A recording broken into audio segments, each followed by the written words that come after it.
చూడండి, నందమూరి తారక రామారావు పార్క్. ఈ పార్క్ మీకు చూపిస్తాను. ఇప్పుడు వెళ్తున్నా. చూడండి స్టాచ్యూ. రామారావు గారు వాళ్ళ సతీమణి. చూద్దాం. ఏం చెప్తా ఉన్నాడు, అటు ఇటు పోయి వస్తున్నామే కానీ ఈ పార్కులోకి వెళ్ళాల. మా హస్బెండ్ వెళ్తాడండి, వెళ్ళి బాగా వాకింగ్ చేస్తూ ఉంటాడు.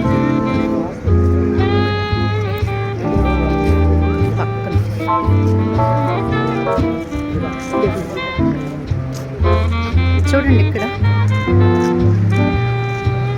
పిల్లలు, అసలు పిల్లలకి ఇంతకన్నా ఫన్నే ఉంటుంది చెప్పండి.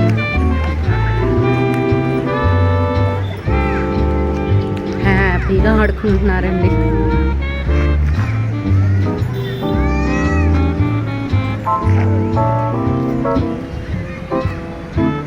అక్కడ చూడండి పిల్లలు స్కేటింగ్ చేస్తూ ఉన్నారు.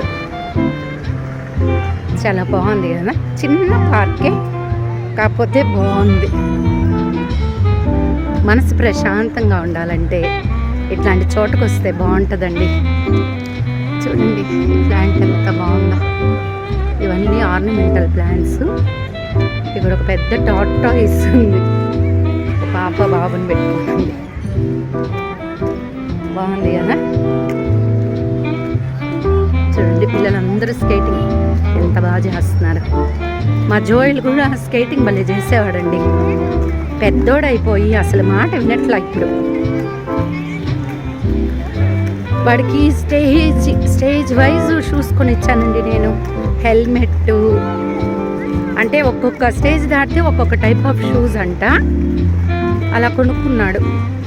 ఎంత బాగా స్కేటింగ్ చేసేవాడు. చూడండి పిల్లలంతా ఎంత బాగా స్కేటింగ్ చేస్తున్నారు. ఇది చిన్న పార్కే.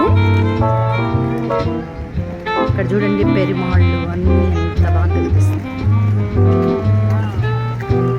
కానీ చాలా నీట్ అండ్ క్లీన్గా ఉంది.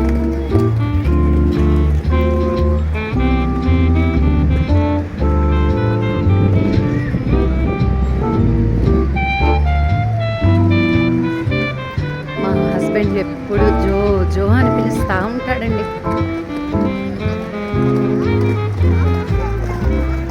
చూడండి ఎంత బాగా స్కేట్ చేస్తున్నారు బుడబుడ్డ పిల్లలు. ఎంత ఫన్గా ఉంటుంది కదా.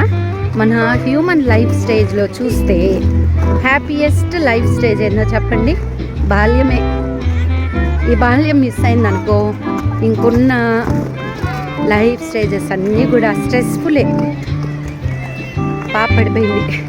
ఇప్పుడు ఈ స్కూల్స్ వచ్చి ఆ బాల్యాన్ని కూడా తినేస్తున్నాయండి. Stress stress stress. పిల్లల్ని పిల్లల్లాగా ఎదగనివ్వాల, కానీ ఎదగనివ్వట్ల. వన్ ఆఫ్ ద టీచర్గా నేను కూడా చెప్తున్నా.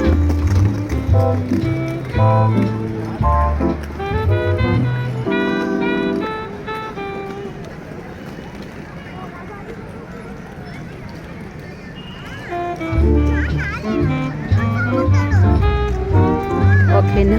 ఇది నందమూరి తారక రామారావు పార్క్. బాగుంది కదా.